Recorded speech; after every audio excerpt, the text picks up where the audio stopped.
നമസ്കാരം. പൂജനീയ സ്വാമി അദൃശ്യ കാടസിദ്ധേശ്വര കോലാപ്പൂരിലെ കനേരി ഗ്രാമത്തിൽ സ്ഥിതി ചെയ്യുന്ന പ്രശസ്തമായ ശ്രീക്ഷേത്ര സിദ്ധഗിരി മഠത്തിന്റെ 49ാമത്തെ മഠാധിപതിയാണ്. 1300 വർഷം പാരമ്പര്യമുള്ള ഈ മഠം ഒരു കുന്നിൻ മുകളിലായുള്ള ശിവക്ഷേത്രത്തിന് ചുറ്റുമായാണ് രൂപപ്പെട്ടിരിക്കുന്നത്. ഉദ്ദേശം 300 ഏക്കറോളം സ്ഥലത്ത് ആശ്രമത്തിന്റെ പ്രവർത്തനങ്ങളെ വ്യാപിച്ചു കിടക്കുന്നു. ഒരു പുതിയ അനുഭവമായിരിക്കും കനേരി മഠത്തിന്റെ കാര്യങ്ങൾ കാണാനിടയായാൽ ഏതൊരു സന്ദർശകനും തോന്നുക. മറ്റ് മഠങ്ങളിൽ നിന്ന് വ്യത്യസ്തമായി സാമൂഹ്യ സേവന രംഗത്ത് വളരെ ശ്രദ്ധ ചെലുത്തുന്ന ഒരു ആശ്രമമാണ് കനേരി മഠം. സാധാരണഗതിയിൽ എല്ലാവരും കനേരി മഠം എന്നാണ് പറയാറുള്ളത്. ഔദ്യോഗികമായ പേര് വളരെ ദീർഘമേറിയതായതുകൊണ്ടായിരിക്കാം. സ്വാമിജി 2014 മുതൽ കേരളത്തിൽ തുടർച്ചയായിട്ട് വരുന്നുണ്ട്. അതിൻ്റെ പശ്ചാത്തലം 2015 ജനുവരി മാസം ഒരാഴ്ചക്കാലം ഭാരത വികാസ സംഗമത്തിൻ്റെ ദേശീയ ഉത്സവം, നാഷണൽ കോൺഫറൻസ് ആണ്, ഭാരത സംസ്കൃതി ഉത്സവം എന്നാണ് എൻ്റെ പേര്. അത് നടത്തിയത് കോലാപ്പൂരിലെ ആശ്രമത്തിൽ വെച്ചായിരുന്നു. സ്വാമിജി ആയിരുന്നു അതിൻ്റെ ആതിഥേയൻ. ഉദ്ദേശം 30 ലക്ഷത്തിൽ പരം ആൾക്കാർ ഒരാഴ്ച അവിടെ വന്നുപോയതായിട്ട് കണക്കാക്കപ്പെടുന്നു. സ്വാമിജി 2013 ഡൽഹിയിൽ വെച്ച് പരിചയപ്പെടാനിടയായി. ഈ പരിപാടിയോടനുബന്ധിച്ചാണ് ഞാൻ അദ്ദേഹത്തെ കണ്ടത്. അതിനുശേഷം തുടർച്ചയായി സ്വാമിജിയുമായിട്ട് എനിക്ക് ബന്ധമുണ്ട്. മാത്രമല്ല, കേരളത്തിലെ നിരവധി കാര്യക്രമങ്ങളിലെ പരിപാടികളിൽ സ്വാമിജി പങ്കെടുത്തിട്ടുണ്ട്. ചെറുകോൽപ്പുഴ ഹിന്ദുമത പരിഷത്തിന്റെ 108ാമത് സമ്മേളനം ഉദ്ഘാടനം ചെയ്തത് സ്വാമിജി ആയിരുന്നു. അതുപോലെ തന്നെ തിരുവനന്തപുരം ഹിന്ദു മഹാസമ്മേളനത്തിൽ അദ്ദേഹം സമാപന സമ്മേളനം ഉദ്ഘാടനം ചെയ്യാനായിട്ട് എത്തിയിരുന്നു. കൂടാതെ പന്മന ആശ്രമത്തിൽ ചട്ടമ്പി സ്വാമികളുടെ സമാധി സമ്മേളനം ഉദ്ഘാടനം ചെയ്യാനായിട്ട് സ്വാമിജി വന്നിട്ടുണ്ട്. അതിലൊക്കെ ഉപരിയായി കേരളത്തിന് അദ്ദേഹം സുപരിതനായി മാറിയത് 2018 വെള്ളപ്പൊക്കത്തിന്റെ സമയത്ത് അദ്ദേഹത്തിന്റെ നേതൃത്വത്തിൽ 60 അംഗ റിലീഫ് സംഘം ദുരിതാശ്വാസത്തിനായിട്ട് കേരളത്തിൽ എത്തിച്ചേർന്നു എന്നുള്ളതാണ്. പത്രദ്വാര അതിന് യാതൊരു പ്രാധാന്യവും കൊടുത്തില്ലെങ്കിലും 300 ടൺ ദുരിതാശ്വാസ വസ്തുക്കൾ കേരളത്തിന്റെ വിവിധ ഭാഗങ്ങളിലായി സ്വാമിജി നേരിട്ട് വിതരണം ചെയ്യുകയുണ്ടായി. അതിലേറ്റവും കൂടുതൽ ആനുകൂല്യങ്ങൾ കിട്ടിയ സ്ഥലങ്ങളൊന്ന് വയനാടാണ്, മറ്റൊന്ന് പത്തനംതിട്ട ജില്ല, പ്രത്യേകിച്ച് കോഴഞ്ചേരിയും പരിസര പ്രദേശങ്ങളും, അതുപോലെ ആലപ്പുഴ ജില്ല കായംകുളം കേന്ദ്രീകരിച്ച്. അതിൽ മറ്റു പ്രദേശങ്ങളും, ഉദാഹരണത്തിന് നമുക്ക് എറണാകുളത്തും അദ്ദേഹത്തിൻ്റെ റിലീഫിൻ്റെ ആനുകൂല്യം കിട്ടുകയുണ്ടായി.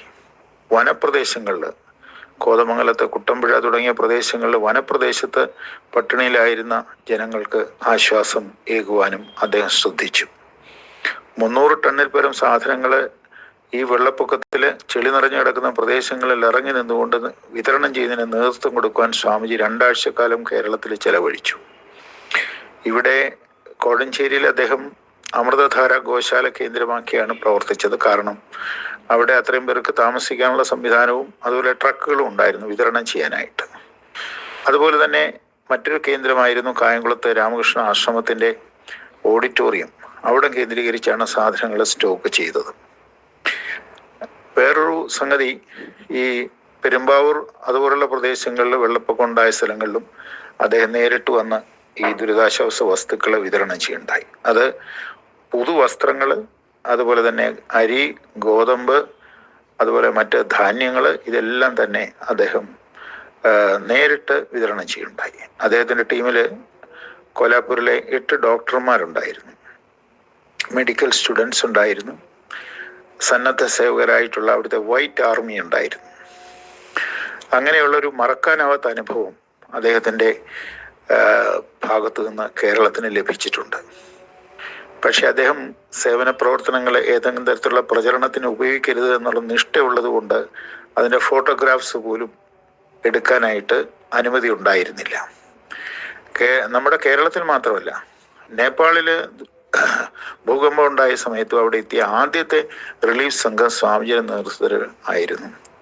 മുംബൈക്കടുത്ത് ചിപ്ലൂണിൽ മണ്ണിടിച്ചിലുണ്ടായ സമയത്തും സ്വാമിജിയുടെ നേതൃത്വത്തിലാണ് റിലീഫ് സംഘം ആദ്യമായിട്ട് അവിടെ എത്തിയത്. ഇത് അദ്ദേഹത്തിൻ്റെ മനോഭാവത്തെ, സമൂഹത്തോടുള്ള അദ്ദേഹത്തിൻ്റെ കാഴ്ചപ്പാടിനെ വ്യക്തമാക്കുന്ന സംഭവങ്ങളാണ്. ഇനി കനേരി മഠത്തെ സംബന്ധിച്ച് പറയുമ്പോൾ കനേരി മഠത്തിൻ്റെ പല സവിശേഷതകളുണ്ട്. സുന്ദരമായ ഒരു ഉദ്യാനം അവിടെയുണ്ട്. ഒരു സ്വകാര്യ സ്ഥലത്ത് ഇതേപോലെ ഒരു ഉദ്യാനം മെയിൻറ്റെയിൻ ചെയ്യുക എന്ന് പറയുന്നത് അത്ര എളുപ്പമുള്ള സംഗതിയല്ല. സന്ദർശകർക്ക് വളരെയധികം സന്തോഷം പകരുന്ന വലിയ ഒരു ഉദ്യാനം, ധാരാളം പ്രതിമകളും അതൊക്കെയുള്ള ഒരു ഉദ്യാനമാണ് അവിടെയുള്ളത്. വേറെ അവിടെ കുട്ടികൾക്ക് വേണ്ടിയുള്ള പാർക്കുണ്ട്. വേറെ ഹെറിറ്റേജ് വില്ലേജ് ഉണ്ട്. അതായത് നമ്മുടെ പൈതൃകത്തിൽ നമ്മൾ പല കാര്യങ്ങളും പറയാറുണ്ട്. ഓരോ ആചാര്യന്മാര് അവരൊക്കെ ജീവിച്ചിരുന്ന കാലഘട്ടത്തിൽ എന്ത് സംഭാവനയാണ് നമുക്ക് നൽകിയത് എന്ന് വ്യക്തമാക്കുന്ന അതിസുന്ദരമായ ഒരു മ്യൂസിയം അവിടെയുണ്ട്. അതുപോലെ വില്ലേജ് മ്യൂസിയം ഉണ്ട്. ഭാരതത്തിലെ ഗ്രാമങ്ങളൊക്കെ സ്വയം പര്യാപ്തമായ ഒരു വില്ലേജ് റിപ്പബ്ലിക് എന്ന് നമുക്ക് പറയാം, ആ നിലയ്ക്ക് പ്രവർത്തിച്ചിരുന്നെന്ന് കാണിക്കുന്ന സുന്ദരമായ ചിത്രീകരണം വളരെ വിശാലമായ ഒരു ഏരിയയിൽ ചെയ്തിട്ടുണ്ട്. അവിടെ നമ്മൾ കാണുന്ന ദൃശ്യങ്ങളൊക്കെ നമുക്ക് ജീവസുറ്റ, അതായത് ജീവനുള്ള മനുഷ്യർ തന്നെയാണ് അവരെന്ന് തോന്നുന്ന പ്രതിമകളാണ് ഇവിടെ എല്ലാം നിർമ്മിച്ചിട്ടുള്ളത്, എല്ലാ സംഗതികളും.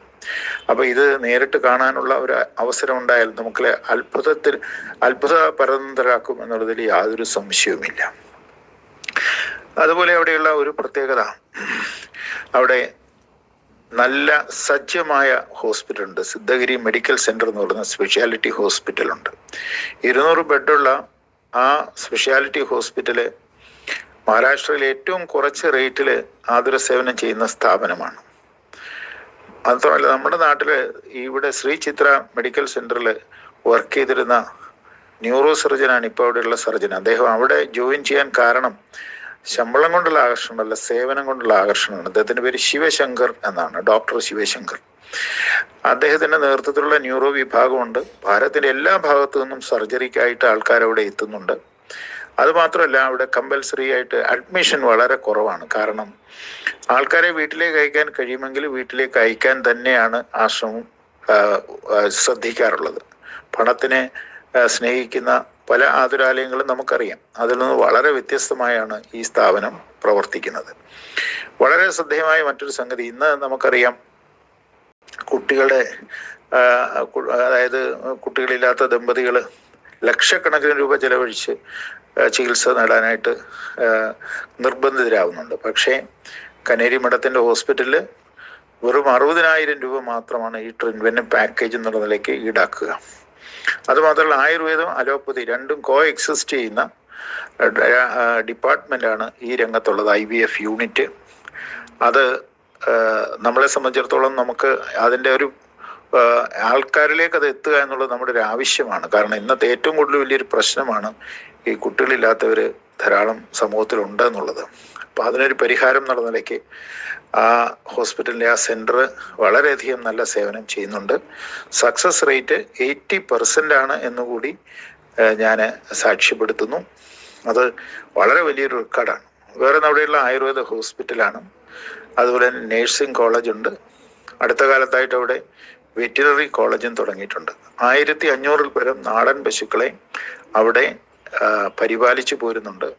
അതിഗംഭീരമായ ഗോശാലയാണ്, കാണാനായിട്ട് സാധിക്കും.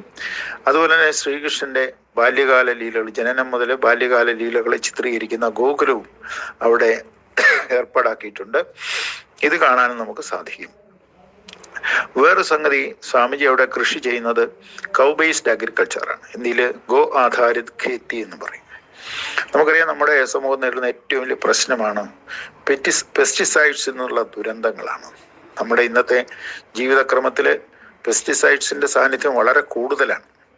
എല്ലാ രംഗത്തും നമുക്ക് കിട്ടുന്ന വസ്തുക്കളൊക്കെ തന്നെ പെസ്റ്റിസൈഡ്സിൻ്റെ അംശം കലർന്നതാണ്. പക്ഷേ കൊലാപ്പൂരിലെ ആശ്രമത്തിലെ കൃഷി 100% പെസ്റ്റിസൈഡ്സ് ഒഴിവാക്കിക്കൊണ്ട്, കെമിക്കൽ മാനുവർ ഒഴിവാക്കിക്കൊണ്ട് ഗോമൂത്രവും ചാണകവും മാത്രം ഉപയോഗിച്ചുള്ള കൃഷിയാണ്. സർട്ടിഫൈഡ് ആയിട്ടുള്ള പ്രോഡക്ട്സ്, സിദ്ധഗിരി നാച്ചുറൽസ് എന്ന ഓർഗാനിക് പ്രോഡക്ട്സ് അവിടുന്ന് എല്ലാ സാധനങ്ങളും നമുക്ക് അവിടുത്തെ സ്റ്റോറിൽ വാങ്ങാനായിട്ട് കിട്ടും.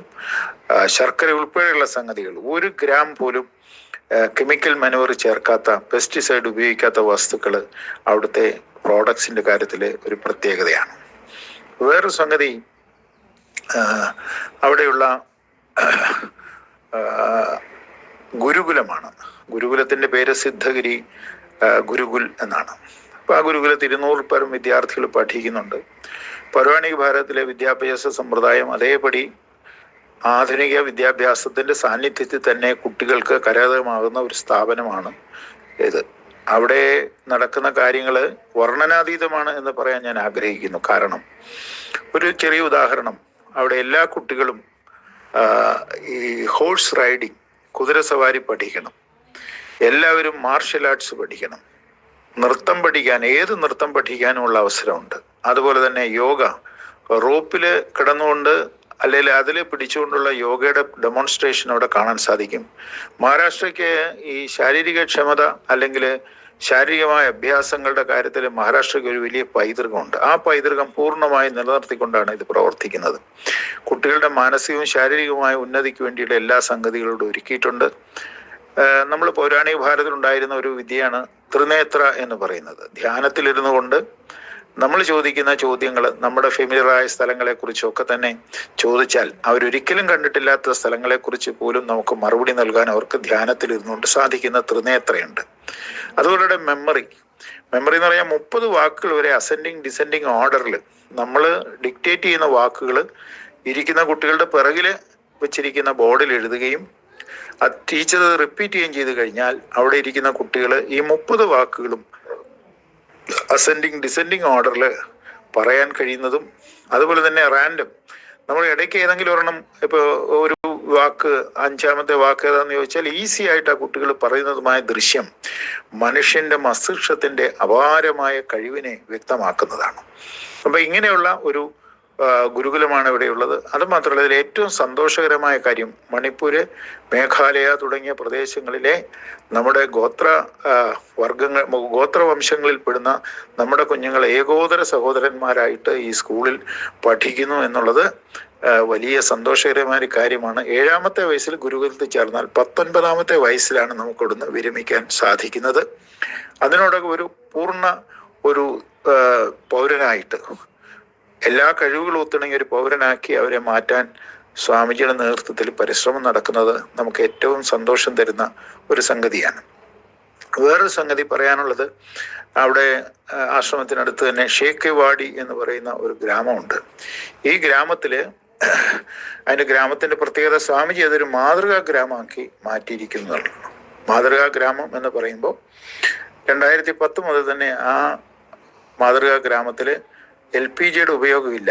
LPG പൂർണ്ണമായിട്ട് ഒഴിവാക്കിക്കൊണ്ട് ഗോബർ ഗ്യാസ് മാത്രമാണ് വീടുകൾ ഉപയോഗിക്കുന്നത്. അതുപോലെ നിരവധി കാര്യങ്ങളുണ്ട്. സ്വയം പര്യാപ്തമായൊരു ഗ്രാമം. ഇപ്പോൾ ഗാന്ധിജിയുടെ ഗ്രാമസ്വരാജ് എന്നൊക്കെ നമ്മൾ പറയുമെങ്കിലും മഹാത്മാഗാന്ധി ചൂണ്ടിക്കാണിച്ച ഗ്രാമസ്വരാജ് എങ്ങും നമുക്ക് കാണാൻ സാധിക്കുന്നില്ല.